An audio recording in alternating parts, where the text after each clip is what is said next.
हरे कृष्ण दोस्तों। एक व्यक्ति रेप क्यों करता है? हम यहाँ पर किसी भी इंसिडेंट की बात नहीं कर रहे हैं, उस व्यक्ति ने क्यों, क्या जरूरत नहीं है। जनरली बात करेंगे कि एक व्यक्ति रेप क्यों करता है, उसका मेंटालिटी क्या होता है। नॉर्मल लोगों को लगेगा कि रेपिस्ट का मतलब है लस्टी। नहीं, जो लस्टी होता है और रेप नहीं करता वो वैश्या के पास जा सकता है पैसा लेकर के। जो लस्टी होता है वो मास्टरबेशन करके खुद को सत्यानाश कर देता है। लेकिन एक रेपिस्ट की मेंटालिटी बहुत ज़्यादा अलग होती है। एक रेपिस्ट एक्चुअली बनता है, एक रेपिस्ट कभी होता नहीं है। और रेपिस्ट बनाने वाले 3 लोग हैं, माँ बाप, दोस्त और समाज। जब एक घर में एक छोटी बच्ची पैदा होती है या बच्ची पैदा होती है तो सबसे ज़्यादा दुख किसको होता है? सासू माँ को। ठीक है, एक स्त्री ही स्त्री के दुश्मन है। सासू माँ के नज़रों में स्त्री की औकात घुटनों के नीचे है। जब एक बच्ची या लड़की पैदा होती है तो सास जो है वही सबसे ज़्यादा दुख मनाती है, वही रोती है, क्योंकि स्त्री की नज़रों में भी स्त्री की इज्जत जो है वो बिल्कुल नहीं है। तो जब स्त्री की नज़रों में ही स्त्री की इज्जत बिल्कुल नहीं है तो पुरुष की नज़रों में स्त्री का इज्जत कैसे रह सकता है? मैंने ऐसे बहुत से लोगों को कहते हुए सुना है कि लड़कियों के पीछे क्या भाग रहे हो भाई, कौन नहीं है, अच्छे से जॉब करो, पैसा कमाओ। कैसे लार टपकाती हो आएगी। अच्छे से जॉब करो, पैसा कमाओ, कुत्ते की तरह धुम हिलाते हुए आएगी। पैसे के पीछे भगो भाई, लड़कियां फ्री है, फ्री प्रोडक्ट है। और हमारा समाज बिल्कुल ऐसा ही है। हमारे समाज में क्या होता है, जो अच्छे से पैसा कमाता है वो स्त्री को परचेज करता है। वो शादी नहीं करता, वो परचेज करता है। सबसे ज़्यादा सुंदर स्त्री, ओके, तुम्हारे मूल्य क्या है? 1 करोड़ पर salary per year. Okay, 1 crore per year वाला व्यक्ति उसको खरीद लेगा। तो जब एक स्त्री को इतना घृणित भाव से देखा जाता है तो एक जो व्यक्ति है, जो एक्सट्रीम साइको व्यक्ति हो सकता है या जिसके मन में घृणा बहुत ज़्यादा है स्त्री के लिए, वही व्यक्ति रेप करता है।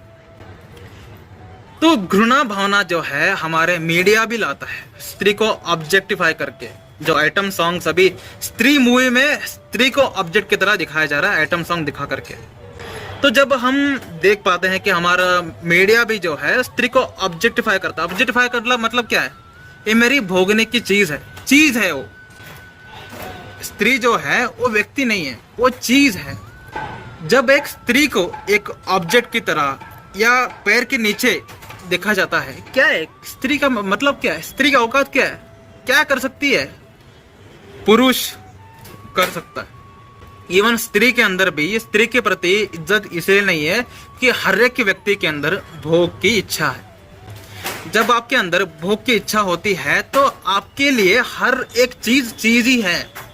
स्त्री भी आपके लिए चीज ही है। तो एक रेपिस्ट जो है वो उसके मन में स्त्री के प्रति 1% भी सम्मान नहीं होता, 1% भी नहीं। वो स्त्री को अपने पैर के नीचे लगा हुआ गू मानता है, जिसके वजह से ही वो रेप करता है। अगर आपके मन में थोड़ा सा भी स्त्री के प्रति सम्मान हो, अगर आपका चेतना थोड़ा भी ऊपर का लेवल का हो, तो आप स्त्री को गलत नजरों से देख ही नहीं सकते। और इसमें गलती स्त्री का भी है। जब एक स्त्री एक पुरुष के सैलरी को देख करके, पैसे को देख करके, जब ये पुरुष बोल रहा है कि स्त्री पैसे के पीछे भागती है, और स्त्री एक्चुअली में जब भागती है तो उसको प्रूफ मिल जाता है। हाँ, मेरे दोस्त गलत नहीं बोल रहे थे। स्त्री एक्चुअली पैसे के पीछे भागती है क्योंकि स्त्री का भी जो मेंटालिटी है वो भोग का ही है। स्त्री भी भोगी है, पुरुष भी भोगी है। जब हर एक व्यक्ति भोग के पीछे पागल है तो रेप बहुत नॉर्मल चीज बन जाएगा आगे फ्यूचर में।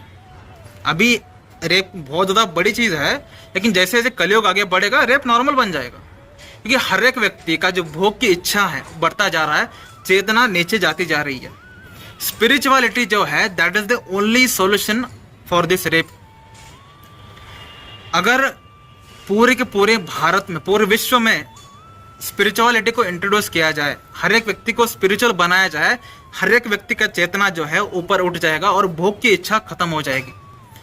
कुछ लोग जो माइंड से महामूर्ख हैं वो कहते हैं कि जो सेक्स एजुकेशन है उसको मैंडेटरी कर दे तो रेप कम हो जाएगा। नहीं है। एक गन बनाने वाला मूर्ख होता है या होशियार होता है? बहुत ज्यादा होशियार होता है। अणुबॉम्ब बनाने वाला होशियार होता है, मूर्ख होता है? बहुत होशियार होता है। एक विष बनाने वाला होशियार होता है, मूर्ख होता है? बहुत होशियार होता है। तो जब आप एक व्यक्ति को सेक्सुअल एजुकेशन देते हैं तो उसको पता चल गया ना कि एक स्त्री का बॉडी पार्ट कैसे होता है, पुरुष का बॉडी पार्ट कैसे होता है और कहां पर वार करने से स्त्री को ज्यादा दुख होगा, तो वहीं पर वार करेगा। जो व्यक्ति का मन खराब है, जो व्यक्ति एक साइको है, जो व्यक्ति एक महामूर्ख व्यक्ति है, वो वहीं पर वार करेगा जहां एक व्यक्ति को सबसे ज्यादा दुख होगा। जैसे स्त्री भी सेल्फ डिफेंस में पुरुष के नुन्नों को लात मारती है। क्यों? क्योंकि उसको एक ज्ञान मिल चुका है कि पुरुष की वीकनेस यह है। जब एक स्त्री को ज्ञान मिलने पर वो पुरुष के नुन्नों को मार करके सेल्फ डिफेंस कर सकती है, एक पुरुष को, जो एक नीच नालायक हरामखोर पुरुष है, उसको पता चल गया कि स्त्री के कहां पर क्या करने से उसको सबसे ज्यादा दुख होगा, तो रेप के वक्त उसी काम को ज्यादा करेगा। तो सेक्सुअल एजुकेशन जो है उससे कोई फायदा नहीं मिलने वाला जब तक आपकी चेतना नहीं बढ़ेगी, जब तक आप स्पिरिचुअली ग्रो नहीं होंगे, जब तक स्पिरिचुअलिटी आपका जीव का नींव नहीं बनेगा, तब तक दुनिया में रेप होते रहेंगे। और रेप जो है वो केवल ऐसे इंसिडेंट्स में नहीं है। कितने ही पति, कितने ही पत्नी घर में रेप करते रहते हैं। पति की इच्छा नहीं है, पत्नी खींच खींच के रेप करवाती है, ठीक है। और कभी पत्नी की इच्छा नहीं होती है, पति खींच खींच के रेप कर रहा होता है, क्योंकि दोनों के अंदर भोग की इच्छा है।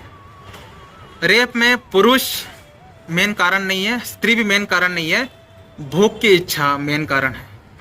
आप भोगना चाहते हैं, यही जो मेन रीजन है, यही रीजन हमको और ज्यादा नीचे गिरा रही है, हमसे और पाप करवा रही है।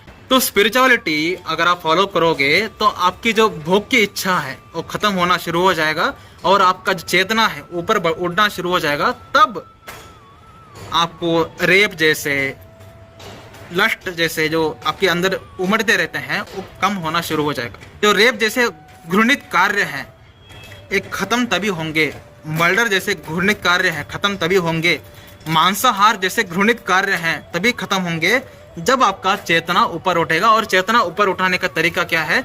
स्पिरिचुअलिटी। जो व्यक्ति भगवत गीता पढ़ता है उसका चेतना ऊपर गारंटी उठना ही उठना है। वो व्यक्ति जिंदगी में उसको पता चल चुका है कि इन सब चीजों में कुछ फायदा ही नहीं है, भोग जितना करोगे उतना आपका सत्यानाश ही होगा। तो ये बात जो है वो स्त्री के लिए भी है और पुरुष के लिए भी है। और भोग की इच्छा पुरुष में ज्यादा होती है, इसीलिए हर एक व्यक्ति को भोग की इच्छा छोड़ करके स्पिरिचुअलिटी में आना चाहिए ताकि उस व्यक्ति का चेतना बढ़ सके और रेप जैसे घृणित कार्य खत्म हो सके। लेकिन ये कदापि पॉसिबल नहीं है, क्योंकि ये कलयुग है। कलयुग में अधर्म बढ़ता जाता है। जैसे जैसे अधर्म बढ़ता जाएगा, जैसे मैंने कहा है, अभी हमें साल में 1-2 बार ऐसे बड़े न्यूज़ देखने के लिए मिलते हैं। एक दिन हमें इतना कॉमन हो जाएगा कि हम शोर हल्ला करना भी बंद कर देंगे। कौन सी बड़ी बात है, होता रहता है। इंडिया है ना, अमेरिका है ना, होता रहता है। कलयुग है ना, ये होता रहता है। ये अवस्था आ जाएगी अगर हम स्पिरिचुअलिटी के पीछे नहीं जाएंगे। अगर हम स्पिरिचुअल नहीं होंगे तो रेप जैसे, मर्डर जैसी चीजें कॉमन हो जाएंगे। कोई शोर हल्ला नहीं करेगा, कोई मोमबत्ती लेके नहीं आएगा, कुछ नहीं करेगा, कि हर एक व्यक्ति के अंदर भोग की इच्छा चरम लेवल पर होगा। तो this is the definition, this is the solution. बाकी कोई सॉल्यूशन नहीं है। चाहे सरकार जो कुछ करे, चाहे लोग जो कुछ भी बोले, कुछ फर्क नहीं पड़ने वाला जब तक आपका चेतना ऊपर नहीं उठेगा। हरे कृष्ण।